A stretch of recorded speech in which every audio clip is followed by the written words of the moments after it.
Hey folks, and welcome back to the Psychedelic Podcast by Third Wave, where we explore how the safe and responsible use of psychedelic substances catalyzes both individual and collective transformation. My name is Paul, and today I am speaking with Jonathan Lu and Shauheen Etminan, the co-founders of Magi Ancestral Supplements. When you're taking Beta-Carbolines alone, it's not as exciting of an experience as, let's say, DMT, but that openness to the dreamy state is like an epiphany to the fact that the life is like a movie, and then you can step out of the movie, and that's also a source of epiphany. So it's kind of like a lucid dreaming. It's a way of, let's say, a very deep meditation that allows you to be a third person, or let's say witness of what is happening, and then realize that you are part of something bigger.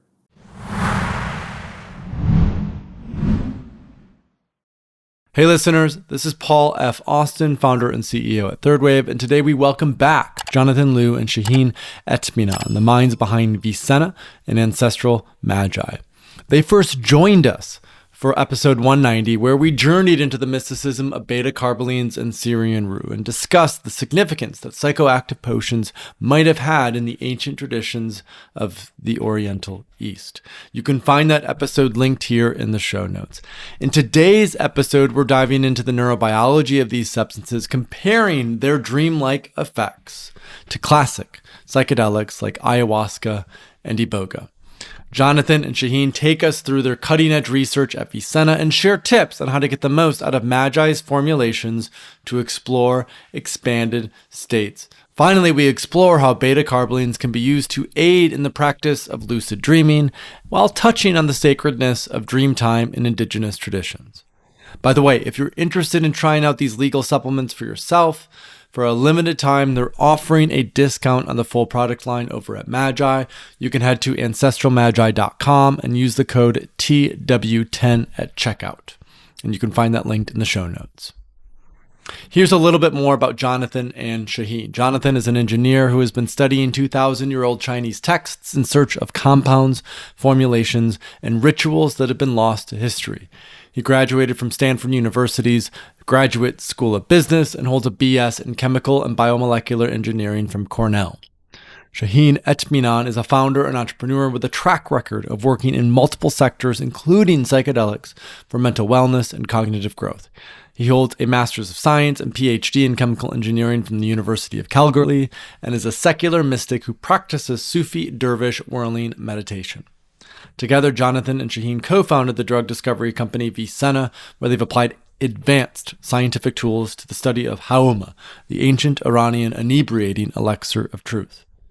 Their team has discovered the neurological health properties of beta-carbolines, from which they developed the nootropic formulations for Magi Ancestral Supplements. This is a rich conversation that you might want to play more than once to capture everything that we cover. As always, you can let us know what you thought about this episode by signing into Third Wave's community, community.thethirdwave.co, which is our platform for the intentional and safe use of psychedelic substances. You can create your account for free. Again, community.thethirdwave.co. All right, that's it for now. I hope you enjoy my conversation today with Jonathan Lu and Shauheen Etminan. Hey listeners, welcome back to the Psychedelic Podcast. Today we have Jonathan and Shauheen back. Jonathan and Shauheen are co-founders of VCENNA. And VCENNA is probably best known for their Ancestral Magi supplement, which is Haoma, Syrian Rue, to help facilitate these sort of dreaming, meditative states, amongst other subjective effects. And we brought Jonathan and Shauheen back to go a little bit deeper into the pragmatic aspects of how we as listeners can actually integrate Haoma and Syrian Rue and some of these beta-carbolines into our everyday life, because they are currently legal right now. So anyway, Jonathan and Shauheen, welcome back to the podcast. It's great to have you both on. Hi, Paul. Thank you so much for having us, and hello to your listeners. Yep. Thank you, Paul. It's an honor to be in the esteemed company of one of my favorite authors, Stephen Kotler, as a repeat guest. It's good to have you both. So I'm going to start on a little bit of a tangent, but we'll find our way back in terms of how it weaves in. You know, in our first episode, we talked a lot about the historical context around these beta-carbolines, around Syrian Rue and Haoma. And I think one part that we didn't mention so much is the relevance of the Sufis and mysticism, and particularly the practice of I don't know how to contextualize this correctly, but the practice of whirling and what the sort of utility and the presence of the whirling dervish meant. And we are fortunate enough to have a whirler. Is that what they're called? Shauheen, present with us on the podcast. And Shauheen, as just an intro for the episode, I'd love if you could tell our listeners a little bit about the whirling dervishes and why you chose or how you became a whirling dervish yourself. Absolutely. It was a surprise question. So, um, yes, whirling is a practice that's been within the Mevlevi order that goes back, or the lineage that goes back all the way to the Jalaluddin Muhammad Rumi, or Rumi, most of people, and they know kind of the Farsi poet, the Persian poet, based in like they know it as Iranian. Kind of, he was born in today's Afghanistan, and his tomb is in today's Turkey. But I'm sure that many of your audience, they know about him. They have probably read his poems, and basically the ecstatic state that Rumi came out with his poems was on whirling. So the word whirling is is like a meditation in motion, or a practice of invocation that you tap into a higher state of consciousness and in a meditative state while you are on emotion, you are in a full balance while you're turning. So, like many of other mind-altering practices that psychedelics is included, um, whirling is also one of those. And then the state of mind that you receive is within just going finer and finer to a state of balance and a state of presence at the moment, because you can't really if you think about turning, you're going to just fall out, but you have to get to forget about, and then the whole body goes in harmony to hold you in that space. So so I've been practicing whirling for about, I think, 7 years now, and but I have been exposed to Sufi teachings from when I was kind of 15, 16, but I never really practiced. It was only in California that I actually joined the Mevlevi order, in Berkeley, and then started when I went to Konya in Turkey. But in general, one thing that might be interesting for your audience is that we are one of the very rare companies that we're also, as part of our studies, our neuroscience study, we have been also looking into the neuroscience of whirling. And and hopefully we're going to have some data and maybe a paper published on that, in terms of like how what brain waves, and then what the state of mind is being um, kind of tapped, within that realm.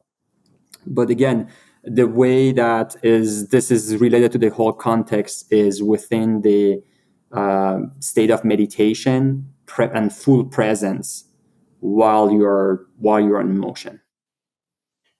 So love it.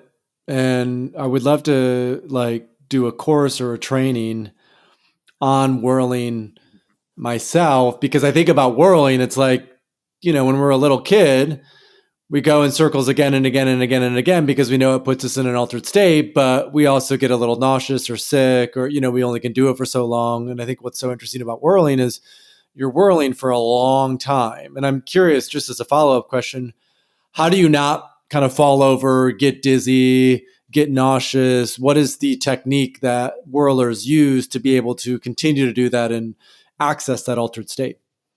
First of all, it's exactly like running a bike.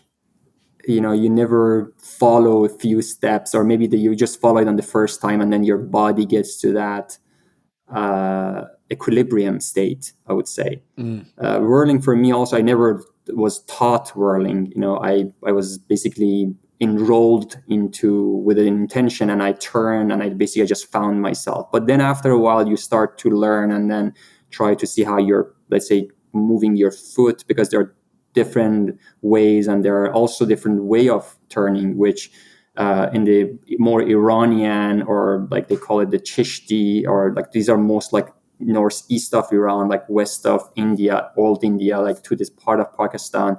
They are like just very free format. That's more related to the way that Rumi was turning.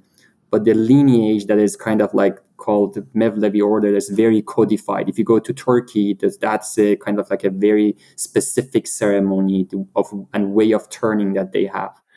But in general, if you just like strip away all of these, it's the way that like that the reason that you're not feeling dizzy is mostly the feeling of dizziness is because of your middle ear, and when you're just moving your head, that's a big part into feeling just balanced, and then basically just how you get into turning without losing it's kind of like the opening and closing is more important, and then the rest is you're fully present. It's just like your eyes probably doesn't see the environment as a normal way, because speed is really high, but still like it's exactly like it's like meditation with closed eyes. Or you can whirl with closed eyes, you can whirl with open eyes, and so the technique is basically just finding yourself in equilibrium. So versus any specific thing that if I want to share. Great. And I'd love to come back to, what happens if I do a bunch of mushrooms and try to whirl? Does that create an even more amplified altered state? But Jonathan, I want to pass it over to you, and I'd love to hear a little bit about, you've rolled out the Syrian Rue, these Magi supplements. They've been out now for upwards of 2 years, I believe. And I'd love for you to talk a little bit about what are the most common questions that you get for folks who are interested in working with Syrian Rue, who maybe purchase the Magi and the supplements. What do you think people are most curious about, most interested in terms of the pragmatic and practical aspects of weaving this into their everyday life? Yeah, thanks, Paul. It's been about a year, a little bit less than a year, maybe, and it's kind of three categories of questions that we get. When we first began, we only had a series of microdose and mini dose products, as we intended for this to be something that's much more around proactive daily health, something to amplify your sleep habits, or something that you take daily as as kind of like a brain vitamin, or particularly our star product for meditation. What we learned along the way here is, while there are certainly those use cases that a lot of our customers and our community are really interested in, the why we released our most recent product, which is what we named in reference to Haoma, which is our macrodose product, is a very large portion of our following here would ask, like, okay, this is great from a microdose and mini dose standpoint, but really, what do beta-carbolines feel like when you take them in as a high dose? And everybody thinks about them just as the context of ayahuasca from Banisteriopsis capi, where they're also found in terms of, well, they're just there to potentiate DMT, right? Like, they don't do anything by themselves. So that's a big portion of, number one, why we produce this product ourselves, to be a safe version of a high dose beta carbolines. And number two, to kind of just address those questions, which is around, what does it do to you? What is it like? And of course, the third category of questions is around, how do I take it? Anything to add there, Shauheen, in terms of most common questions or perspectives that people are sort of coming in with or asking about? Yeah, absolutely. I think this psychedelic renaissance is formed as a psychedelic renaissance, and when you go to the categorization of different mind-altering or psychoactive compounds, psychedelics is only one of them, right? There are also oneirogens, there are dissociatives, and there are deliriants. So these are other type of compounds that are psychoactive or hallucinogens that they are less known by people. Or I think this current narrative is more around empathogens and psychedelics that's been received well. Uh, but for example, like when it comes to beta-carbolines, as John said, beta-carbolines is, I guess this is what we recently wrote an abstract about this. This is kind of like being popularized by Terence McKenna, that um, ayahuasca is the DMT, and then beta-carbolines are there as an MAOI to potentiate the oral use of DMT to make its effect longer. But that is kind of like, this is not the whole story, at least, like as we know, and there are works by like people like Richard Schultes, like ayahuasca used to be only the bark. I went with El Ponte project to Amazon this past April, and I participated in making ayahuasca with Santo Daime Church. And even when you participate, like the men are those who are actually cleaning the Banistripsis copy bark, and then they hammer it. And then their women come and they took all the chacruna leaves and then they clean it and then they bring it. So a big part of, like, when you participate in that making of ayahuasca, you realize that, even though in Santo Daime there's only these two compounds, there are not other additives, but the bark is the primary thing. Even like if you go just walk in the jungle and then you see that this is the significance of a compound. So I think when in 1960s and 70s, with those understanding of psychedelics, specifically with some of the OGs like trance, so some of the formation of the context and subjective experiences was formed, and then there was this connection, and then that stayed as the state of art for many years. But now that we are having more people just testing those, I think I invite everybody to just think about the difference between taking DMT, like a DMT pen or mushroom, versus ayahuasca. There is always, what comes with ayahuasca is always this openness to the realm of dreaming.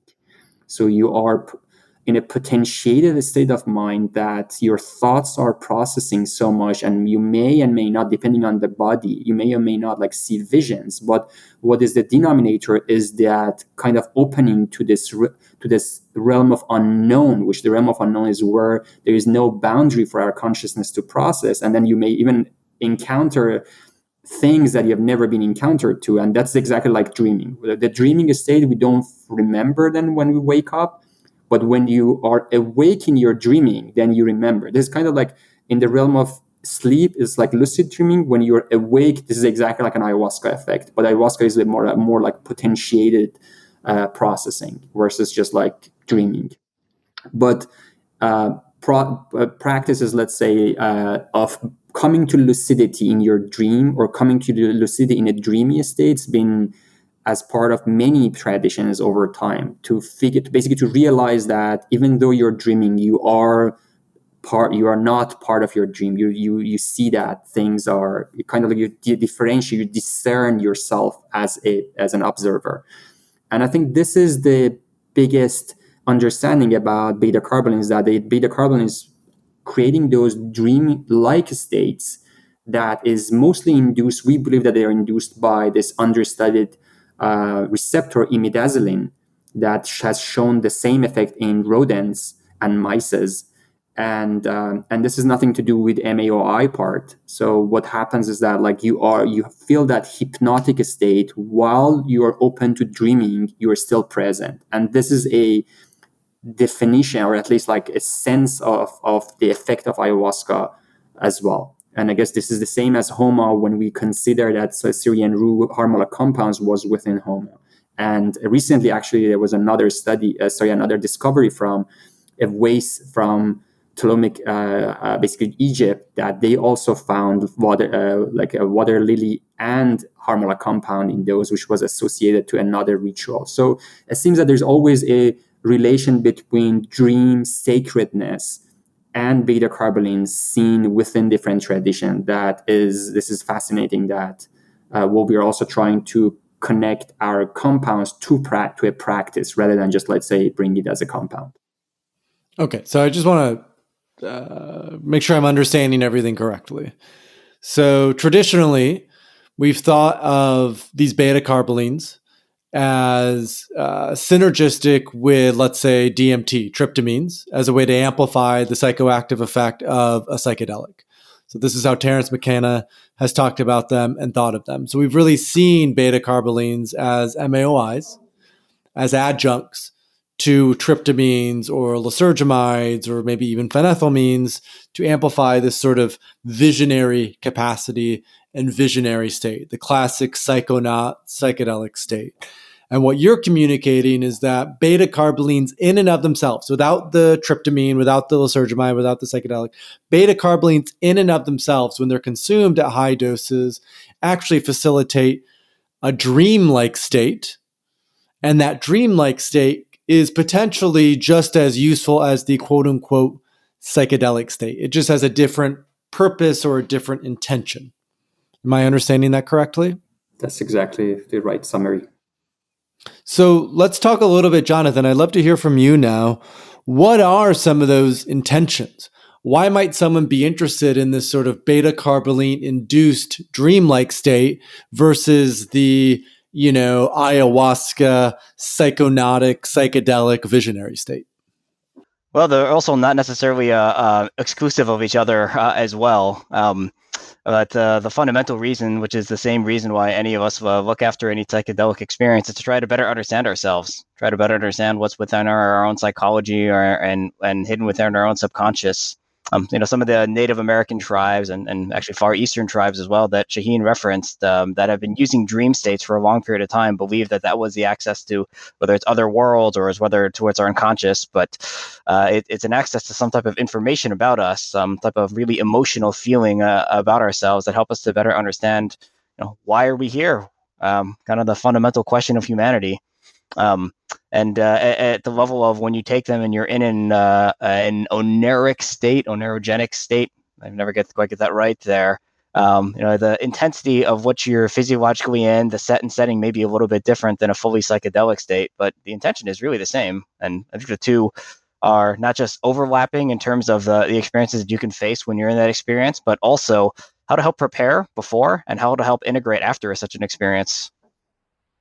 Yeah, I want to add a little bit to that. I think when you take psychedelics that are tryptamine based, mostly this processing of thoughts and then interconnected thoughts itself is very amusing, So when you take psychedelics, you have a thing to do, you go through your thoughts, and then it might be, let's say, some of the memories that are surfacing, and then that's the source of epiphany. That's a source of breakthrough about things that you're processing. When you're taking beta-carbolines alone, they are all of our bodies, they have their own endogenous DMT, depends on different bodies. But forget about that part. In general, if you just take, if you, for example, experience our Haoma, it's not as exciting of an experience as, let's say, DMT, but that openness to the dreamy state is like an epiphany to the fact that the life is like a movie, and then you can step out of the movie to watch the movie from outside, and that's also a source of epiphany. So it's kind of like a lucid dreaming. It's a way of, let's say, a very deep meditation that allows you to be a third person, spectator, or let's say witness of what is happening, and then realize that you are part of something bigger. I had a friend actually in Vancouver who wanted to test our product, and then she ordered and she tested. And it's very interesting. She is, I think, like she's 31, 32. She's like very active in so many areas. She's in tech. And interestingly, one of the things that she always had an issue was okay, like, we do all of this for what? Like this sense of this nihilistic sense that, okay, why is life the way it is? It was interesting when she took it. She told me that it was for the first time that I realized that there is something behind this curtain. And that was kind of like some contribution, at least to meaning of life, that I think sometimes we can have it from a dream that is very lucid, that you really feel something. And I would say these oneirogens are compounds that they contribute to that sense, that experience, that phenomenology. And when they're taken intentionally, then they're a source of, again, lots of breakthroughs, and specifically just about the self, because this a big part of the self is really the unconscious self. That's the source of like the shadows, parts that we don't see to catch, our own grip. The grip are basically just like the problem that we have. But when you have that third person view that you can see the other side, that allows self discovery, self realization, self development. It's kind of like a technology for all of those. Okay, I'm learning more and more, but I still have a lot of questions to clarify, because I think this is a very unique perspective as it relates to the psychedelic work, right? Like distinguishing a tryptamine based experience versus a beta-carboline based experience. And one thing that's coming up for me is Iboga, right? That Iboga is known as sort of more of a classic psychedelic, but it does tend to have this dreamlike quality to it. A lot of people will talk about it. So tell us a little bit about kind of how Iboga fits into this equation. Would it be a good bridge between the classic tryptamine experience and what's happening with beta-carbolines? How do you think about Iboga and its sort of role as we're talking about this context? Yeah, I think the first time that we saw that Iboga was counted as an oneirogen was John and I were in Stanford University this past May in this symposium. And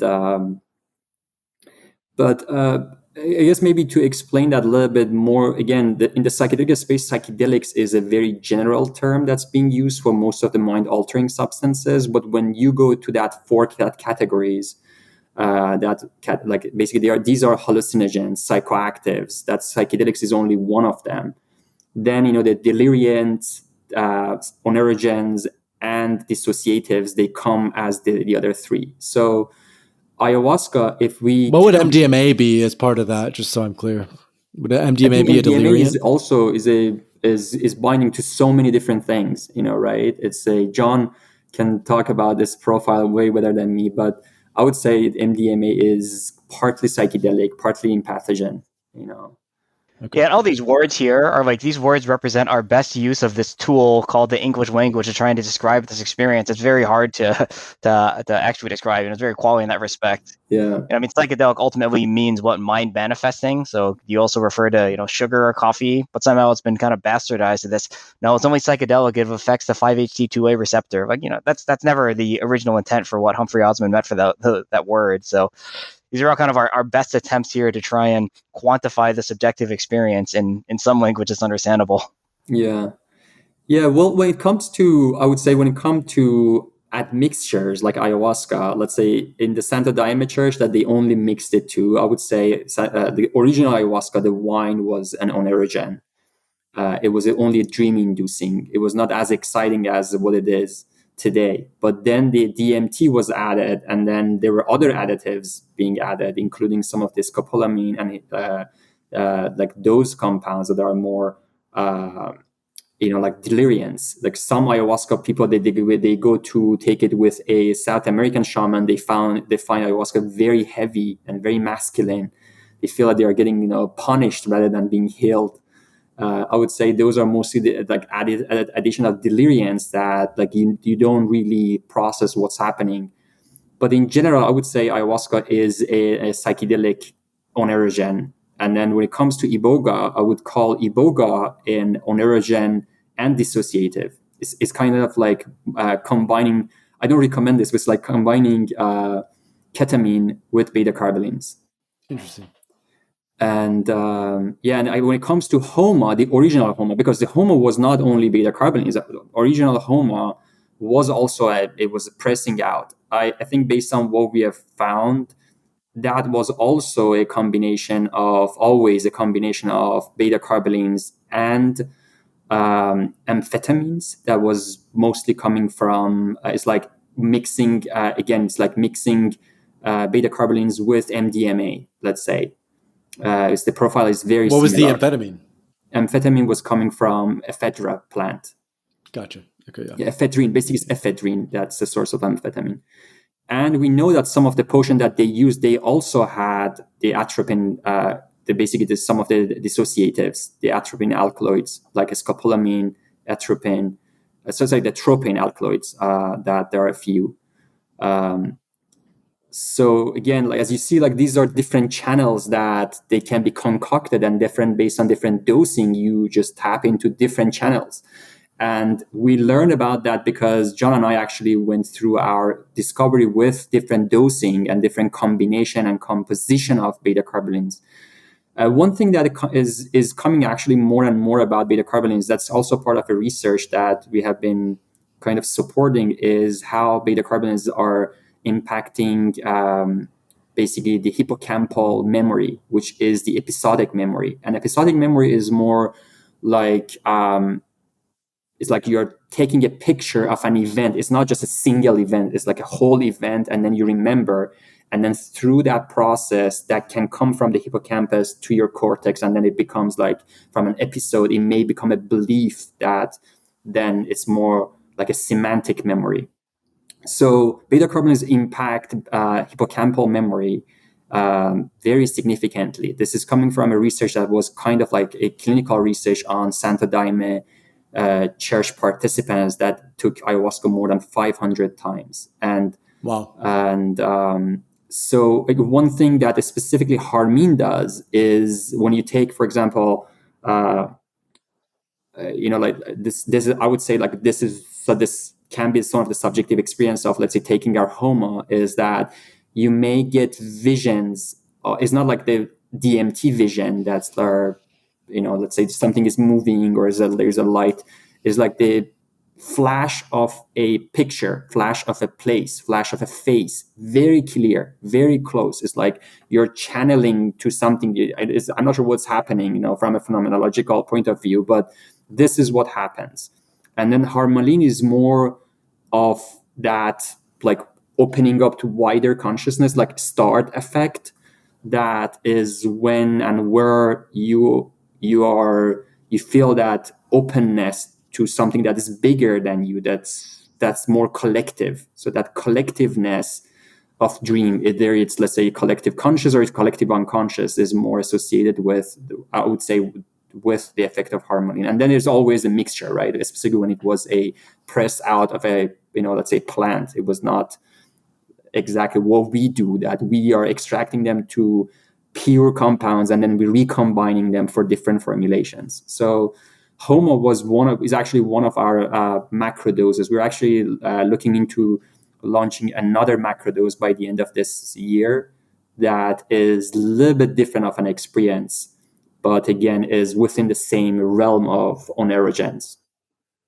All right, so I'm starting to wrap my head around it. I think it's becoming more clear. One thing that's coming up for me is that as we think about the modern psychedelic renaissance, we've really become quite bucketed into LSD, psilocybin, ayahuasca, wachuma, 5-MeO, DMT. And I think what I'm picking up on from this conversation, and there's 3 books that I've read that are phenomenal.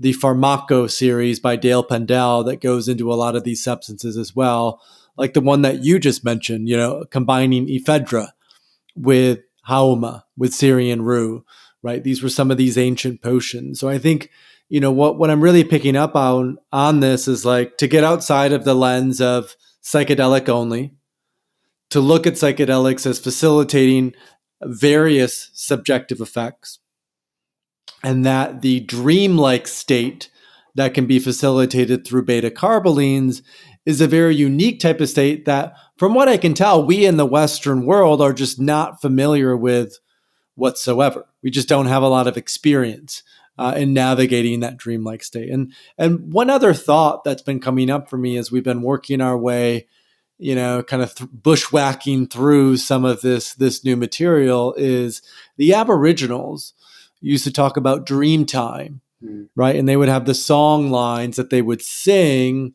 as they would navigate the Australian outback. And they really saw life as emergent, as a dream that was constantly manifesting and being created. And I think this dovetails well with what you talked about in terms of there's a distinct relationship between the Beta-Carbolines that a lot of ancient societies used and just the sacredness of these Beta-Carbolines. Why is it that that a lot of these indigenous societies, or even ancient societies, the Egyptians were not necessarily indigenous; they were more of a civilization. Why is it that dreams were so sacred? What is so sacred about that dreamlike state?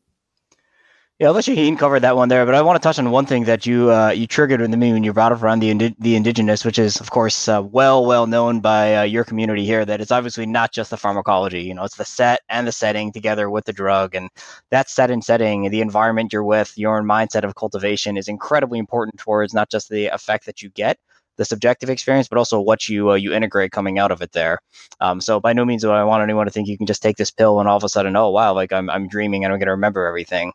In fact, actually, like, you know, having been in a neuronaut myself for a long number of years before I got into, I guess, being a psychonaut myself here, I can tell you that there's nothing actually much more effective when it comes to lucid dreaming than actually just the preparation. You know, setting a dream journal, getting yourself into the mindset of I'm going to try and remember everything I can. I'm going to try and keep some common motifs inside here. The pharmacology certainly helps, but without the cultivation of the mindset and the setting, whether you're together in a communal group or you're just preparing your own self, you need to be prepared for this, like any other journey yourself, in order to really get the maximum benefits from it. And so I want to double down on that question, Jonathan. How might then the preparation, the set and setting differ for these Beta-Carbolines compared to a classic psychedelic experience?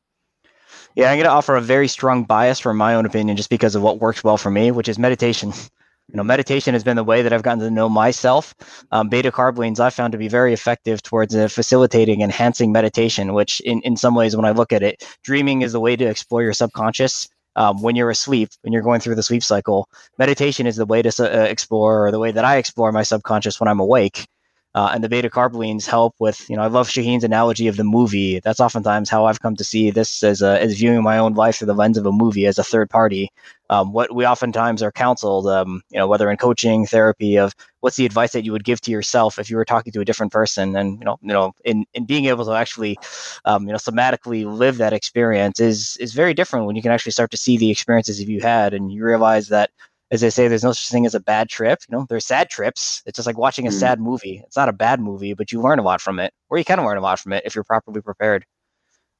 So long story short, for me, it's really around the preparation of meditation and cultivating this mindset of awareness of how can I pay attention to myself and what I'm feeling and why I'm feeling. Yeah. And it also, you know, what I'm picking up on is like archetypes.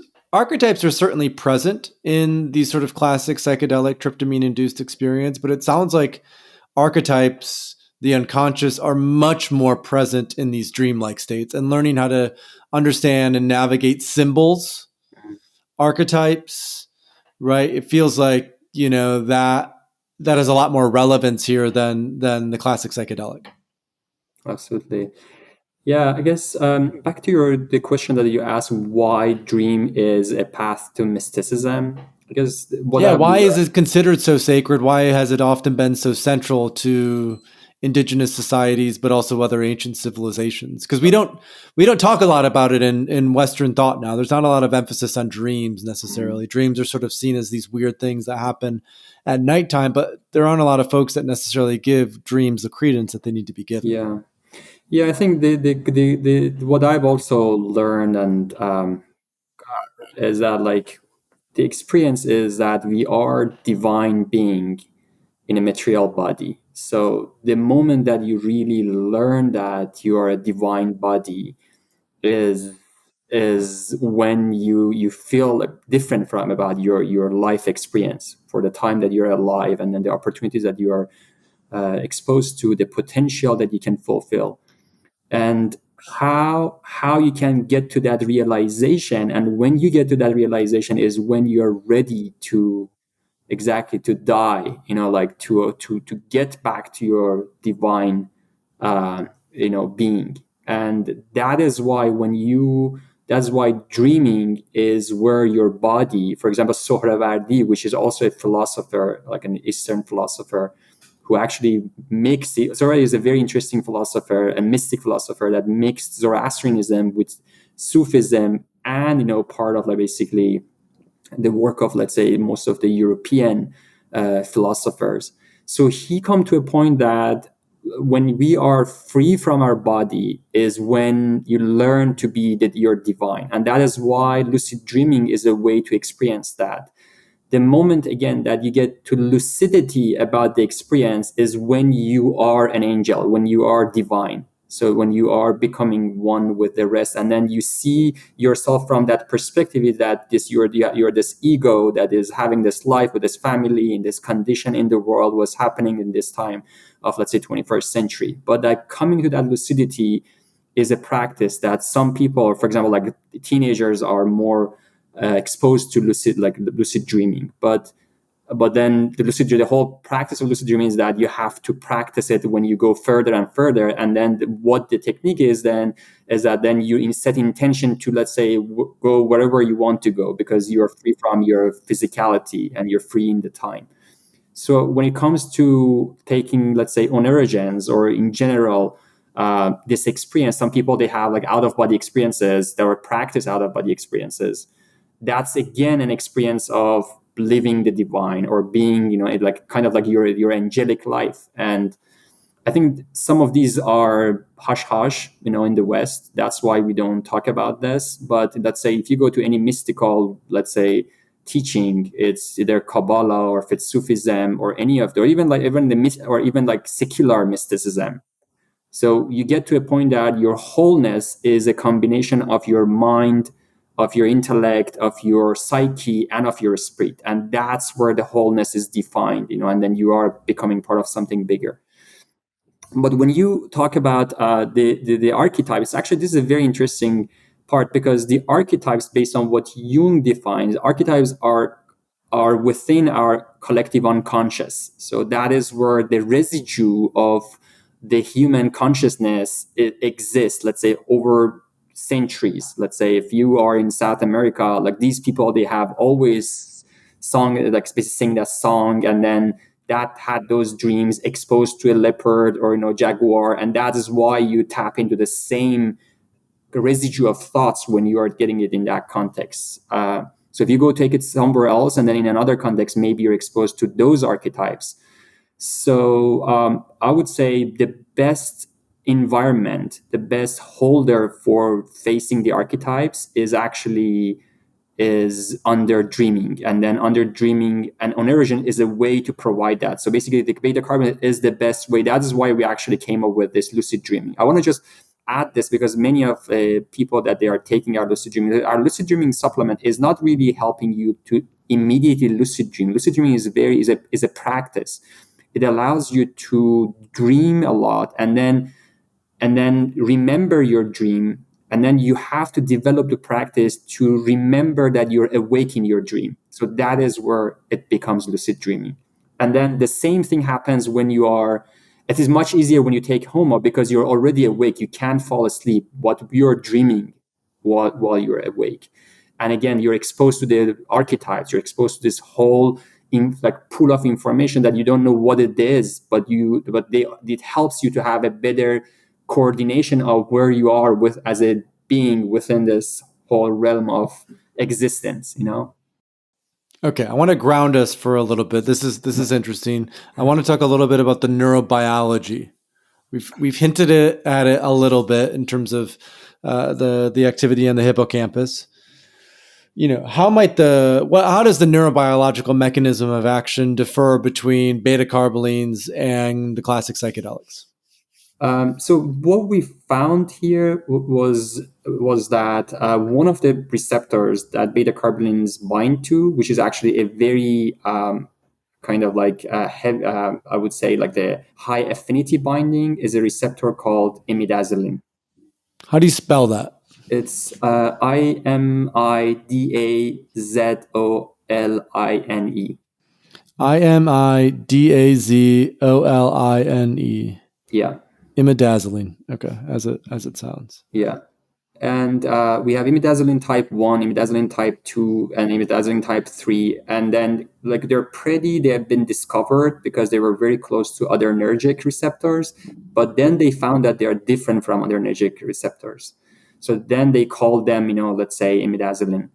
And so beta carbolines are, if you just like look into the profile of different, binding, this is the heaviest binding that beta carbolines, harmine and harmaline and tetrahydroharmine have. And so there are very limited work on the effect, but for example, like some of the effect that make sense. For example, one of them is that you feel numb. So when you take beta carbolines, you feel like that's why like there is a lot of work around painkiller, like basically just making them as analgesic, like they're non-opiate analgesic effect of imidazoline, type, binding, or and I guess this is one thing. But there were other studies that, again, it's still within animal study that shows that when these receptors are kind of like stimulated in animals, they also feel that hypnotic, like dream or sleep-like state. That I think we think that this is pretty consistent with the effect that we feel under beta carbolines. But again, this is a study of a new receptor is kind of like at least a few $1 million research by itself. And so when we were working, on our drug discovery path for pharmaceuticals, we got to this point that we just have to probably dedicate a 5 million to define what we are measuring. But based on the measurements and based on the subjective experience and the evidence that we have, and people are reporting to us, we are just like reading a lot of trip reports from people that are taking our meditation supplement or our let's say Haoma, which is our macro dose. So they all feel that dreamy state. They all feel that awakeness. It's kind of like a waking dreamlike state. So you're awake, you don't fall asleep. Oneirogen is like some people, they think that like you get to a dreamy state, you dream more. It's not like you're dreaming. It's very important that you're awake when you're dreaming. You're present, and this is very consistent with the effect of this. But again, this is a theory because it needs a lot of work to be done and it needs capital. But this is what we we theorize based on the similarity between, again, the phenomenology, the experience, and the neuroscience. Yeah, and that's just this one receptor here. Of course, it hits a lot of different things here. Beta-carbolines, specifically harmine, harmaline, tetrahydroharmine, they also agonize the 5-HT2A receptor like a lot of the other psychedelics do, or the classic psychedelics do. Not nearly as strongly as it would something like imidazoline. They are known, of course, as we know, as MAO inhibitors, very, very strong MAO inhibitors there. So naturally, there is this kind of mood lightening that comes as a result of that. I think they also lightly agonize like 5-HT2C. But if you were to compare that versus something like a psilocybin or an LSD, that's much stronger on 5-HT2A and 5-HT2C. There you could see that there's some confounding effects that are in place there. If you were to take a high enough dose of beta carbolines, the level of agonization you get out of psilocybin, I don't know if that would be your predominant feeling around like actually having a kind of a classic trip, considering just how strong the MAO and the imidazoline effect would be. Sorry for degrounding us here, but we talk about this classic one drug, one target approach here. It's very, very hard to look at here because rarely is anything ever one target. There's a long cascading effect. So that's why we often look at those subjective phenomenological effects of common things like dreaming while I'm awake, or having a sense of disorientation in the case of something like a dissociative or a delirium like Iboga gain. Those tend to be a little bit more useful. So we've already, I love this, by the way, the focus on the imidazoline, I think, is super interesting. It's nothing I've ever heard of before. I think that's an interesting way to distinguish it. And obviously this is quite complex. It's not like we can just boil this down to one specific thing. But I think a question that's coming up for me, just based on our conversations so far, is what are some interesting and novel ways then to utilize Haoma and Syrian Rue and these beta carbolines? What are some more common ways that people are working with this, either by itself or in conjunction with certain types of psychedelics? And what are some very maybe unique potions or other ways that like Shauheen, for example, you maybe have tried or worked with that would be sort of like maybe a bit different or unique. Like, for example, we talked about the ancient potion that they would combine ephedra with these beta-carbolines. I'm really interested and curious about like what are current legal substances that maybe can be woven together to create unique phenomenological effects that maybe no one on the podcast has heard about before. So what are the common ways that people are using this, and then what are some like very unique or never before heard types of ways that people might or could work with Syrian Rue or Haoma? Yeah, I wouldn't also restrict it there to just the necessarily legal ones there. But I also am curious there, as Shauheen brought up before, that he wouldn't necessarily recommend combining with ketamine. And that's probably coming from some personal experience that I'm very curious to hear about myself that I have not heard. And I say that because we have heard from people in our community say that they have combined with ketamine with some pretty interesting results. So I'll leave it there for maybe Shauheen to begin on some very interesting personal experiences. Well, I think honestly, my experience recently has been more about I've been reading a lot about the states, and then I retest them just to see, let's say if the navigation is right. But there was some point when we were doing our clinical study that it was just like a black box. We were taking this, this next Sunday, and then we were just trying to see what we are facing with.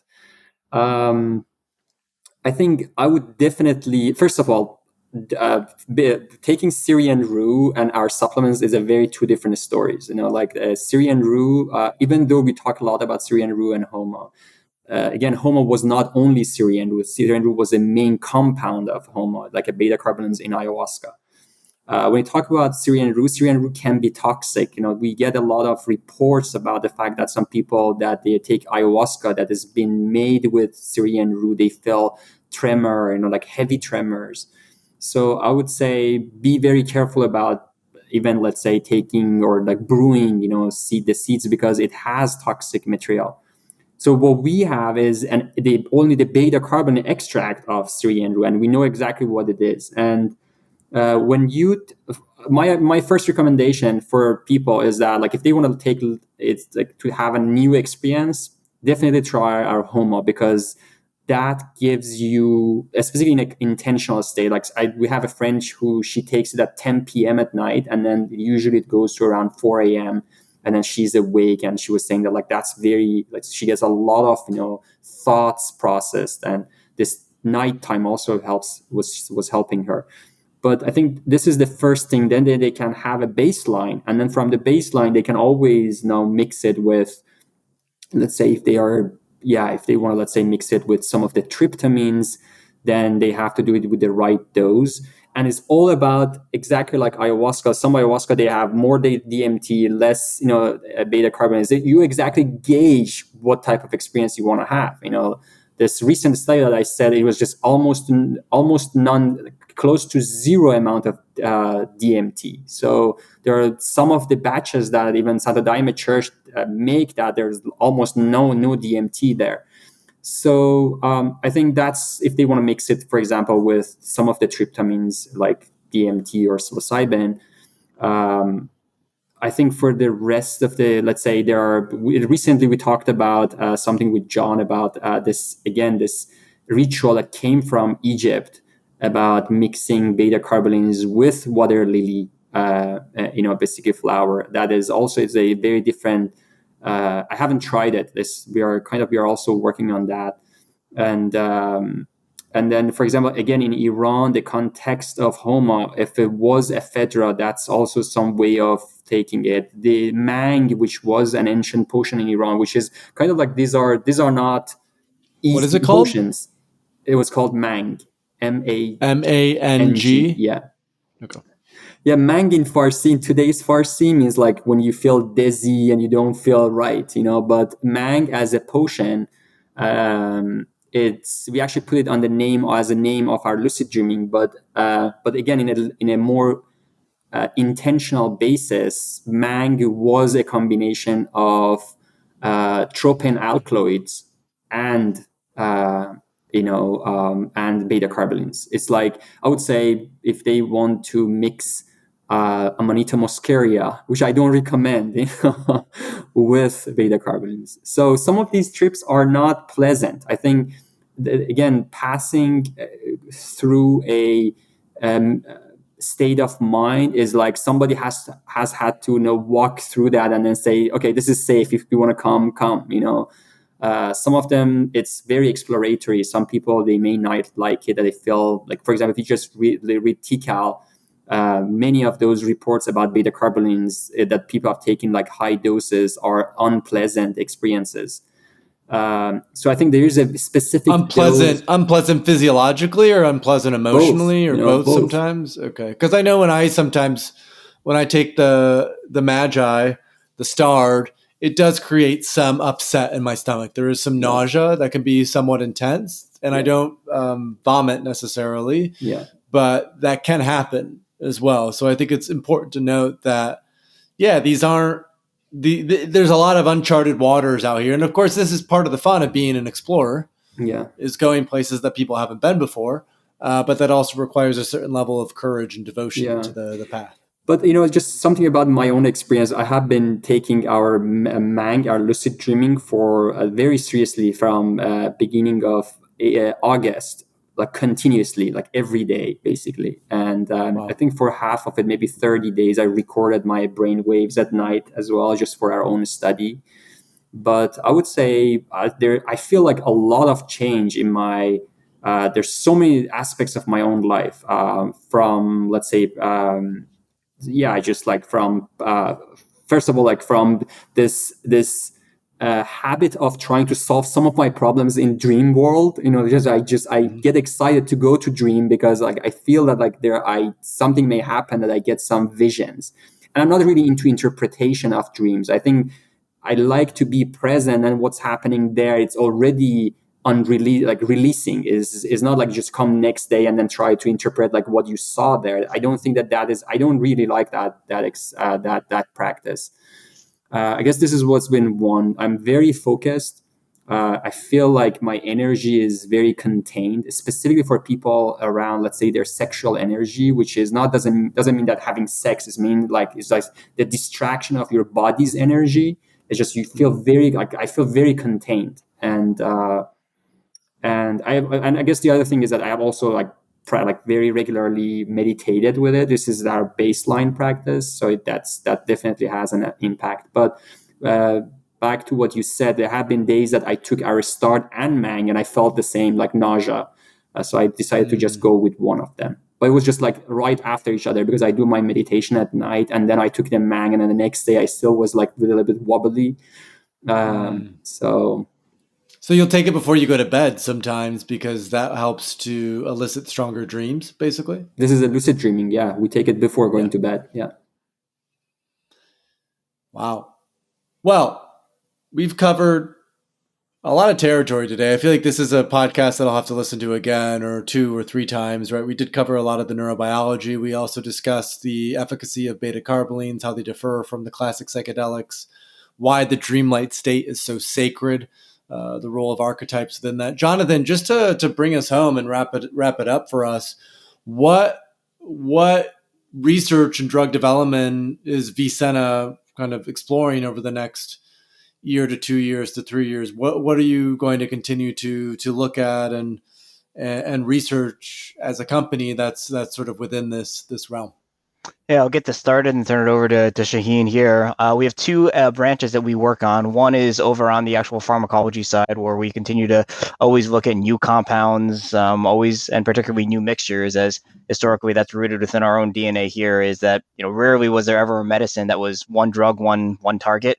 It was always mixtures of plants. And our thesis has always been around what are these different mixtures, what is the right dosage that we have to figure out in order for them to have, number one, the right agonization of the right receptors we're going after, and then 2, the right subjective effect. So there's certainly that's going on. And then the second portion is really much more directed specifically towards the supplements themselves. As Shauheen wants to take it over here, some of the research that he's got planned here. Yeah, absolutely. Yeah, I think one thing, I guess this position with what we are doing is very specific in this realm of mind altering substances, because we are working actually with a psychoactive supplement that is legal and it's non-scheduled, and it allows us to bypass many of those, like say business models that needs 500 million to get to something on a very specific pathology that can't even be creative. So we can just, let's say, we can work on meaning of life as a customer use case if that helps them, and then show efficacy with, let's say, proof of, let's say, a mystical questionnaire that if they feel it. So what we are doing is our next step, plus like constantly just like looking into combining some of these, let's say, other additives and other plants, is actually looking into efficacy of some of the indication. I don't call it indication because indication, they use it for medical realm. So I would say the benefits, the customer benefits. But for example, like the one of them is that we are working on is about the restful sleep, and how people, they feel restful, what are the effects, and then measure that. And then when you have it measured in a either through a citizen science, but something that you can really rely on and then pass it on, or let's say through a sleep lab in a university. So we have been working on creating, like some partnership about measuring the effects that we put out. Now we have some feedback from our customers, and now we're going deeper and deeper into the basically proving the efficacy, and then learning about like what they are really doing. So this is a new kind of like, this is what we have been working on for the past few months, and I think we can share more specifically soon about this. I also want to add something. There are a few, because like some of these might not be new, like heard specifically about oneirogens. There are a few books that I want to introduce as well. Whenever you think it's a good time, I can do that. Yeah, now would be a good time. Yeah, I think there is actually a book called Dreaming Wide Awake. It's by David J. Brown. I would say definitely look into this book. There's also another book called Drugs of Dreaming, and it's by Gianluca Toro. There's another book called Liminal Dreaming, which is by Jennifer Dumpert. And there was actually a very interesting book that I read this summer, which is very educational for me. It's an interesting book that doesn't exist anywhere, but it's called Zarathustra's Out-of-Body Experience by Jack Tenner.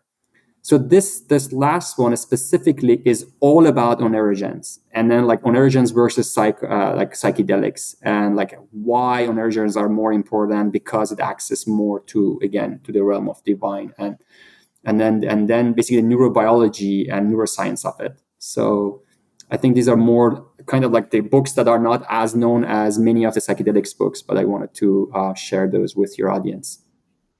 Yeah, and let me add one as well that's not around the pharmacology, but more around the overall practice, cultivation of set and setting, particularly with dreams. It was kind of my early Bible from about 10 years ago. It's called Tibetan Yogas of Dream and Sleep. It was written by a monk named Tenzing Wangyal.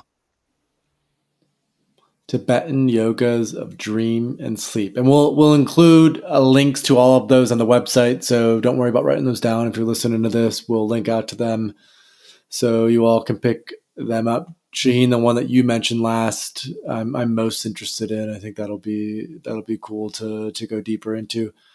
We've reached the hour mark, though, folks. This has been fun. It's been great to have both of you back on the show. If folks are interested in learning more about Ancestral Magi, potentially, working with these Beta-Carbolines themselves, where should they go? What remind us of the website and kind of how that works?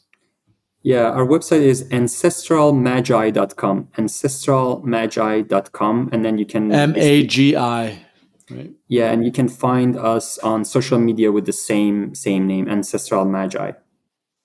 Great, and I believe there's a Third Wave specific code that you can use to get a discount. Do you remember what that code is? Is it just Third Wave? TW10.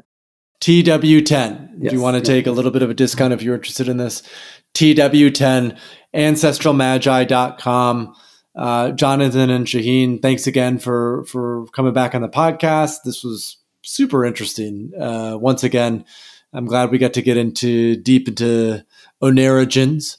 and the dreaming state. And I can't wait personally to go deeper into this world. It's something I really haven't explored much, but now that we've had this conversation, I'm feeling curious about what there is that I've missed out on that might open up through this work. Awesome. Thanks, Paul, for having us. It's always good to sit with you and then associate with all the third wave team. So we know ourselves are your close friends. Absolutely. Thank you both. Yeah. Thanks again, Paul. Thanks so much for watching. If you want to grow your own medicine from microdosing or high dose experiences, check out our Mushroom Grow Kit. It's the simplest way to get a reliable source of high quality mushrooms, and it includes detailed videos walking you through the entire process. No guessing, just clear instructions for best results. Check out the link in the description below.